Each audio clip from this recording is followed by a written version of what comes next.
was to remember someone's effective performance. Okay? And that's obviously related to brand. But we've got a bit of a problem with actually remembering the behavior of other people. And so here's a diagram of how our cognitive functions work. And so if someone asks you to remember someone else's behavior, maybe you're doing a 360 rating on your boss, or you're doing a performance review on your subordinate, you're giving feedback on a supplier. Okay? So someone asks you to rate someone's behavior. Well, how's this all going to work? Well, let's go back in time a little bit. You're out there doing something, and someone interacts with you in a substantive way. And so there's some behavior that happens. You perceive it, you attend to it, it goes into working memory, that sort of short-term flash memory that we all have. And then you're going to put it into processing and evaluation. But a funny thing happens here. That behavior, as part of that processing, turns into what we're going to call a prototype. And a prototype is a bunch of things. So we better define what a prototype is. And so a prototype specifies what properties are most likely to be true of a category. Okay? It's in effect an implicit theory of performance. And we all have these. We may or may not be aware of the implicit theories we have, but they're sort of built into us. Okay? So you have a perception of what makes an effective presentation. And so even as you're watching me, you're filtering what I'm doing through the lens of, this is what a presenter ought to do. Okay? Probably ought not to run screaming through the room, probably ought not to crack open a beer. I mean, you've got all these things built in. And so long as I'm conforming to your theory of effective presentations, then things are going to go along pretty well. If I violate your expectations in some substantive way, then you're going to start getting a negative perception of who I am and what I'm able to do for you. You're going to start getting a negative perception of my brand, at least as a public presenter. Okay, and so fundamentally, you can think of these implicit theories of performance in terms of good workers do good things to get good results. And depending on your background, you may have more articulated, more developed implicit theories of performance and things that you're something of an expert in. Okay, your specific domain, you're going to have seen more behavior, more examples of success and failure, and you may have a more articulate theory. Okay?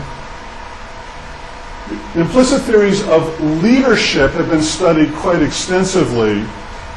And Mike Rush and his colleagues actually said that implicit theories of leadership are a major threat to our ability to get good ratings of leadership behavior.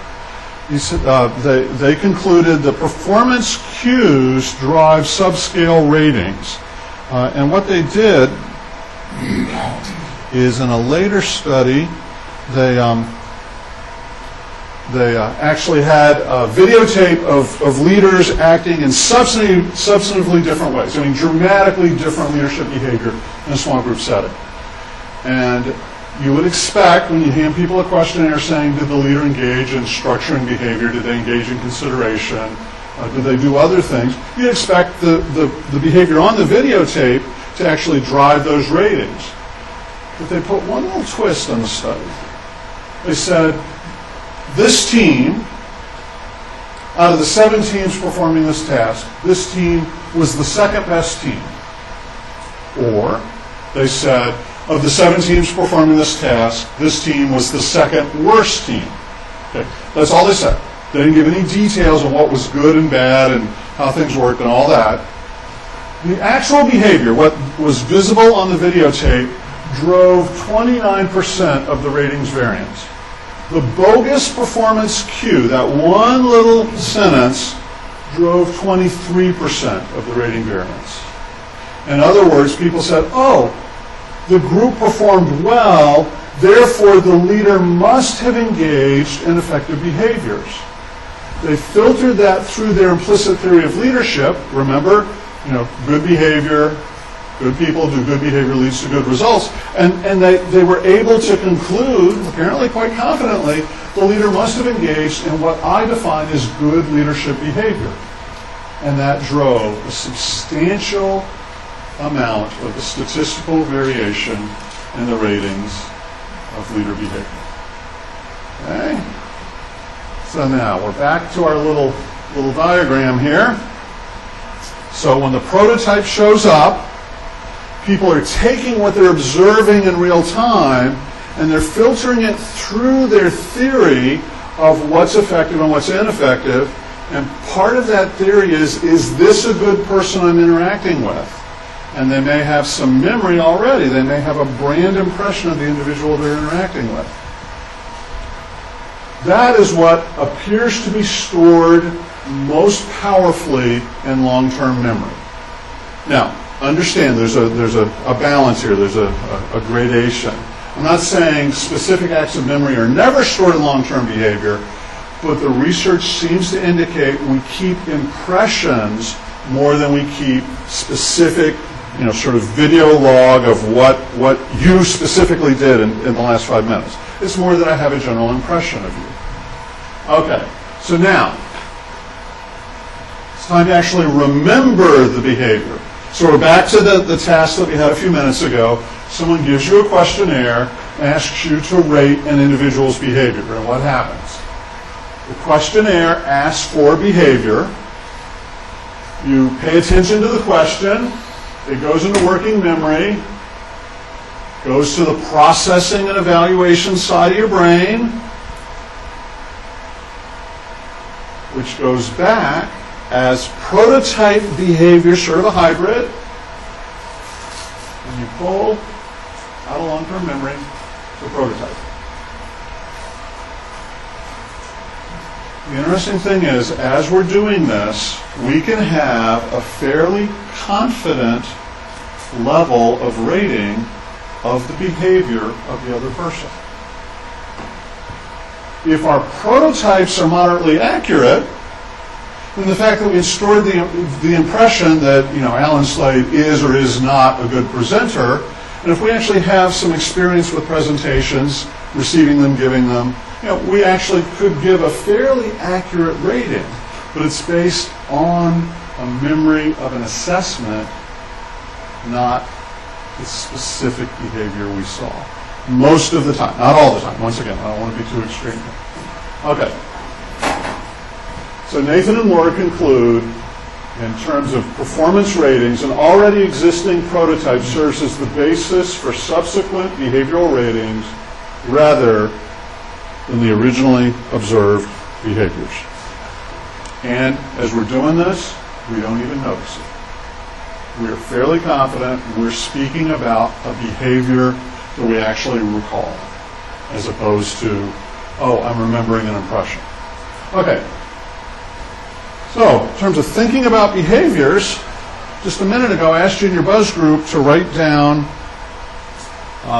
the name or identification of the most effective person you've worked with, and then what made them effective. And so let me put a little challenge in front of you here. When you recall what you shared with your group, did you recall specific behavior? Could you actually go back and say, maybe not with the level of specificity of, yes, on this date at 8:22 a.m., this person, cursed out their work. No, not at that level. But did you actually recall specific behavior, or did you recall more of an assessment, more of a summary judgment, more of your prototype in action? This is what makes people effective. Aha, this person was effective. They must have engaged in these behaviors. Okay, this whole line of research is a major challenge to the field of performance management, leader behavior assessment, such as 360 ratings, and even customer ratings at the level of behavior. Whole big challenge to it. And some people will say, oh yeah, prototype, wow, we're talking about false memories. Or we're talking about faulty ratings. Or we're talking about stereotypes. And a stereotype is nothing more than a prototype where we've got something going on that's really nasty under it. Okay, we got racism, we got sexism, we got ageism, we got something going on under it, but it's basically, I almost hate to state one, but pardon me here, women can't be leaders. If I hold that as a prototype, then whenever I observe someone acting in an influence capacity, I'm going to filter it through that lens of, is this a woman or a man? And if I hold that stereotype, I'm going to say women ought not to do that. Boom, that's ineffective behavior. So stereotypes are the worst example of prototypes in action. Okay? So, that's the reality we live in. Okay? I truly believe that's the way our brains work. But in every problem, there is an opportunity. And the opportunity we're going to look at today is managing people's impression of us through this idea of a personal brand. Because a personal brand done well will activate the prototypes in the other person. It will bring up that implicit theory of performance that good people such as yourself and such as me engage in good behavior, such as what's happening right here and now, and that leads to good outcomes. And an effective personal brand captures all that and attaches it to you with very sticky glue. Okay? So let's we have this idea that prototypes are brands. One way to summarize what we've just talked about is other people's perceptions of your contributions are stored in their memory as a series of prototypes or personal brand features. Other people's perceptions of you are stored in their memory as a series of prototypes or personal brand attributes. Okay. In other words, would you interact with someone who's projecting the personal brand that you project? And there's sort of two key points that I want to bring out there. First of all, what is our perspective? And one of the things I've learned over the years is my experience of myself as I stand up here, even today in front of you, is not the same as your experience of me as I stand up here in front of you. Bence talks about the actor-observer shift. As I'm up here, I'm intending to do some things. I've got some habits, some of them effective, some of them not so effective. But I think I'm doing certain things. But what's really important here, since I'm trying to actually be a little bit influential, is not what I think I'm doing. It's not how I think I'm coming off. It's what you're experiencing. It's not me, the actor. It's you, the observers. You, the people I'm trying to interact with in a positive way. I'm trying to influence. And so who I think I am is important. Don't get me wrong. I'm an organizational psychologist by training, so yeah, I'm into all that stuff. Okay. But even more important in terms of influence, in terms of personal brand, is who do the people I'm interacting with think I am? What is their experience of me? And so the way I like to phrase this with my coaching clients is when you walk in the room, who shows up for the other people? Who do they experience when you walk into the room? Okay. And Bence also talks about 360 feedback. She talks about 4 ways to identify what I would call your emergent brand, the brand that other people experience. 360 feedback is very powerful. Asking for feedback, not waiting for someone to force it on you, but actually asking, how did that meeting go? I have a friend who's a leadership coach whose favorite question is, how did it go? Nice short question. She trains her clients to do it all the time. After every meeting, after every substantive presentation, after a plan goes out or a marketing pitch goes out, well, how'd that go for you? And just getting that in-the-moment feedback. And when you ask that question, my experience is 90% of the time, people will say something positive and non-specific. They'll say, oh, I'm fine. Great. Thank you. Appreciate the feedback. The other 10%, when they say, that was dynamite, this was really effective. Boy, that's powerful, that's a jewel. Glad I uncovered that. And even more important is when they say, Alan, you really didn't come across very well. Oh, wow. Tell me more. Help me understand. What would you suggest I could do differently? Audio or video yourself in action. Okay. Who loves to listen to themselves on an audio recording? Who likes to watch themselves on a video? Okay. Here's the bad news. The way you think you sound is less related to how other people perceive you than the way you hear yourself on that audio recording. What you hear on the audio recording is more similar to what other people experience when you talk. The video of yourself is a more accurate predictor of how other people will perceive you when you meet with them, present to them, or whatever, than what you think you're projecting. Audio or video, record yourself. I do it almost every time I speak. Since we moved into Miller Hall, we got this great technology. I capture recording myself. And sometimes time gets in the way, but if I have the chance, I watch myself. And I say, oh, wow, that didn't work very well. Boy, if I were in the audience, that would have annoyed me. I'm going to go back and listen to what I said on stereotypes here and see how I perceive that. As I watch the video, because that's as close as I can get to sitting in the audience when I'm presenting. Okay, and then finally, you're going to take all those sources of feedback and you're going to look for themes. Okay, if one person has an issue with you, honestly, that could be you, could be your behavior, could be their prototype.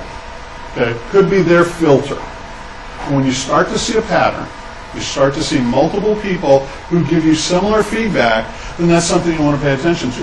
Whether it's good news, you're powerful in this domain, you're effective, you're influential, or it's bad news. Wow, this quirk gets in the way. This undermines your influence. It undermines your effectiveness. Now what you're trying to get to here is your emergent brand. Who shows up for you, or who shows up for the other people when you walk into the room? Okay, so that's what we're trying to do. How are you going to make yourself memorable through your personal brand? And I'm going to flip through this pretty quickly. Once again, you'll get the PowerPoint from Kim after the meeting. But we're actually going to, and this is based in part on work that I've done with Barry Galladay, who's one of our executive partners here, and a former brand manager at Procter & Gamble and some other places.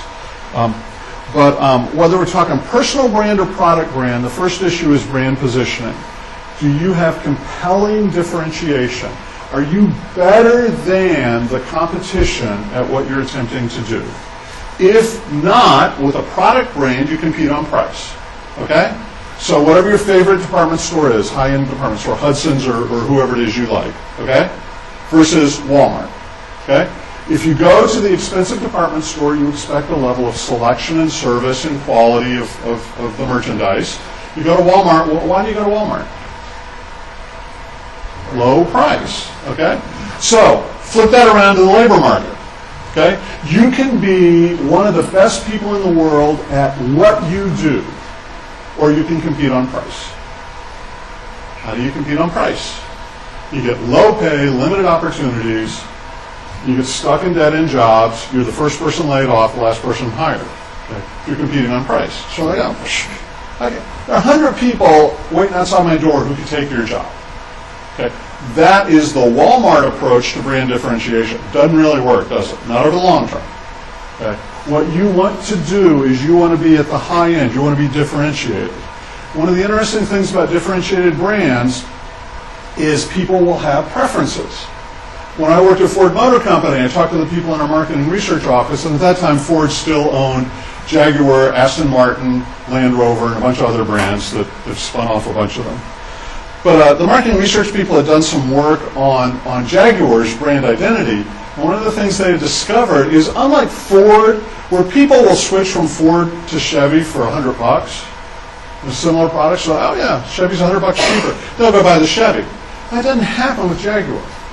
Jaguar shoppers don't say, well, yeah, it's Jaguar or it's Ferrari or maybe I'll get a Corvette. No, not at all. They either want a Jaguar and they want it passionately, and then you can charge a premium price for it, or they don't want a Jaguar. They want something else. They want a Ferrari, okay? Well, the same's true in the labor market. Same's true with your personal brand. If you make yourself differentiated, some people will strongly prefer your set of skills and competencies, and some people will say, no, I don't want that. It's not who I want. But that's still a better place to be when you find the opportunity that you fit, because then you'll be differentiated. You're not the last person hired, the first person fired, the person put on part-time work. You are the person they say, wow, incredibly valuable, can't live without them. That's what a differentiated brand is. Okay, how does your personal brand matter? It matters when your manager rates your performance.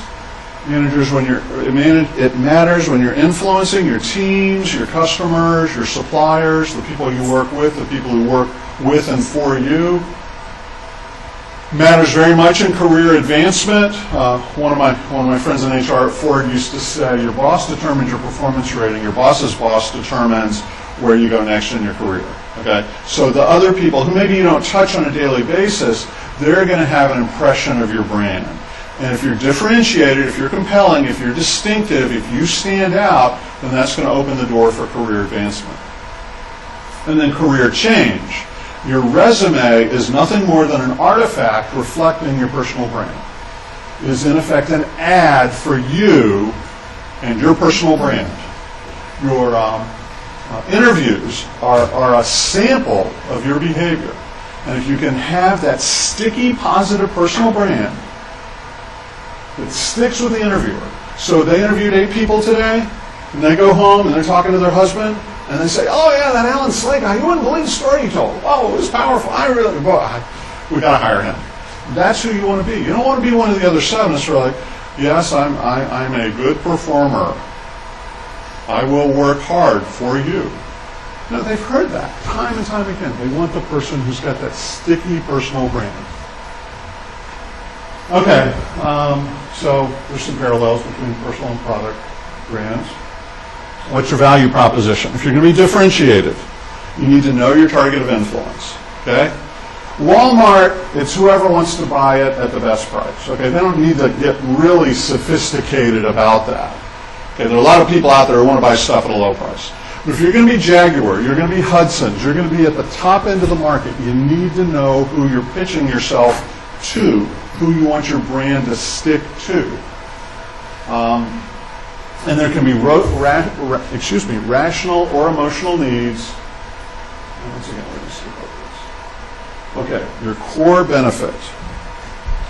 One of the things I say to my students is if you walk into that job interview and they ask you, well, why are you interested in us? You start talking about you, your pay, your career advancement.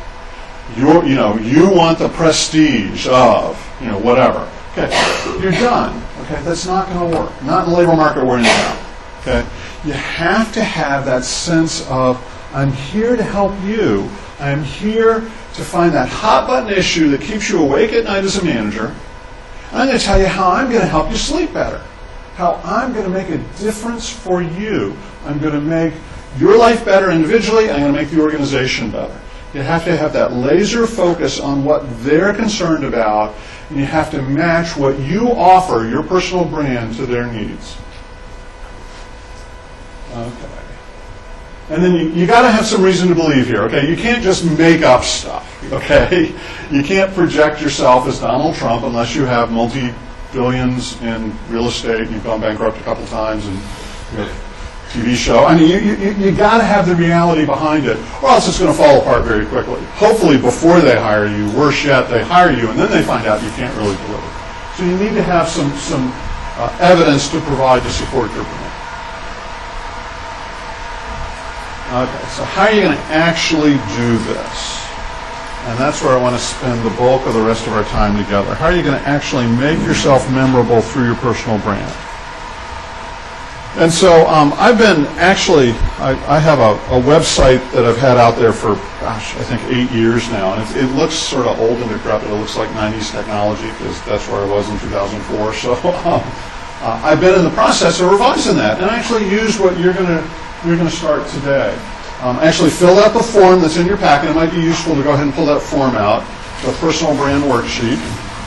I actually filled it out, and because I had 3 distinct areas I wanted to have a brand presence in, actually filled it out 3 times. And we're going to do that here in your buzz groups. But let me show you how it turned out for me. And I've done this before, but I did it again just in the last month or so. So I developed it. I filled in all those things, and I chewed on it, and tried to make sure I got it to make sense. And then I rolled it out to the group I call my circle of trusted advisors. I have fellow faculty members, Ron Sims, who I think some of you have had classes with. Ran it by him. Ran it by some other leadership coaches that I work with. Ran it by my wife. Ran it by some of my clients who've worked with me. And said, here's what I'm thinking, what do you think? And I got feedback on it. And revised it, and then I'm actually at the 3rd step now of creating some artifacts, so I don't really have a lot to share with you. But I came out with 3 statements, and follow the format there. For a certain group, I want to be known for, and in this case I had sort of a title, and then 3 pairs of 2 adjectives each, and then in order to provide a service or benefit to them. So I did this 3 times, 3 different domains, and showing this to people, I have in my trusted circle of advisors, I have people who are very verbal, for whom words are very important, and they go in and they help me refine this. And, well, this doesn't make sense, or that's redundant, or whatever. And then I had one person who said, "Wow, that's a lot of words, Alan. I guess it makes sense. But could you draw a picture for me?" Which I thought was very interesting. So working with my graphics designer for my website, we started doing some pictures, and I showed it to the person who raised it. "Oh yeah, that makes sense now. I understand what you're doing." Showed it to one of my other members of my circle of trusted advisors, who's very verbal, who says, "Alan, pictures don't work for me. Can you add a tagline?" Okay, sure. I can do pictures and words at the same time. And here's a rough image of what we came up with. Okay? So as of today, that's the personal brand I want to project. Dialogue and insight for intelligent change. It's always intimidating to put that in front of a group of people you're talking to, because that's what I'm trying to do today. Dialogue, it's not me just talking at you. And insights and new information, some wisdom from the people around you for intelligent change.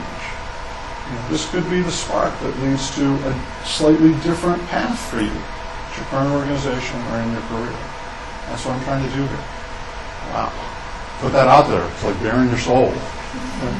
Typically, you don't show your brand statement to the people that you're trying to get that sticky brand impact with. It'd be like Procter & Gamble sharing its marketing strategy with people who buy their soap. Okay. Now, you typically are showing the artifacts, the resume, graphic image, the performance plan, or whatever. That's what you're showing to them. The strategy you're going to keep to yourself or keep to your circle of trusted advisors.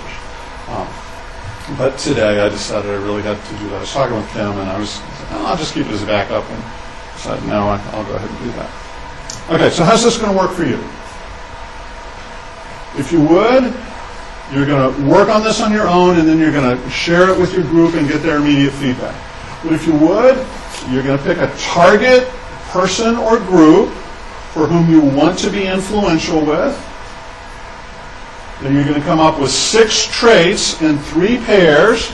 And these could be things you've already thought about, or if you're stuck in terms of creativity, there's a second article in the packet there, the Harvard Business Review article, 5 Steps to Building Your Personal Leadership Brand. Good article. Encourage you to read it later. If you turn not to the first page of the article, but the second page of the article, there's a list of adjectives.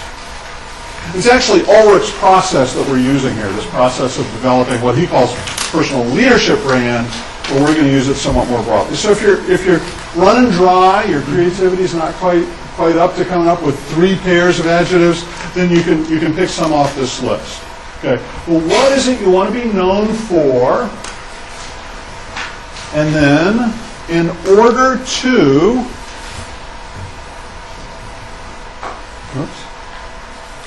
deliver something.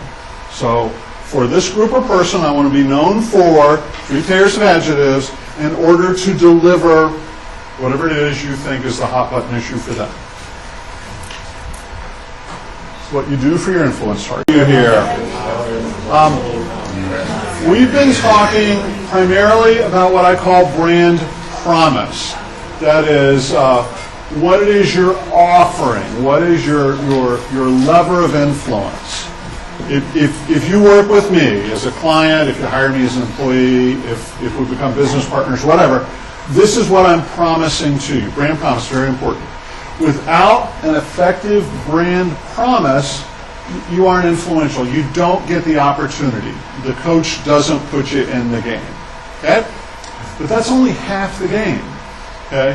This is when you walk into the room, who shows up for the other people. Are they going to listen to you? Are they going to create the opportunity for you to contribute? But the other half of the game is actually just as important, and in the long term even more important. This is your brand delivery, your actual personal effectiveness. So your performance in the moment, can you deliver what you promise? Well, the way I like to think about this is what you do today determines when you walk into the room next time who shows up for the other person. Okay? So just like we might purchase a consumer packaged good based on advertising or what we hear out in the digital media, once we actually buy it, we're going to use it. And its actual performance as the product we think it is going to determine whether we buy it again. The same is true with our personal brand. You can't just come up with a great personal brand statement and expect that to carry you. You've got to have the capacity to actually deliver what you promise. So, you're going to articulate, you're going to come up with a great sticky brand, but you also have to deliver. So it's brand promise, brand delivery of your personal brand, and that is becoming influential, getting the opportunities, and then being effective once you're put into the game. Second idea for you. You're never done. Okay? So I've been working with personal brands for over a decade.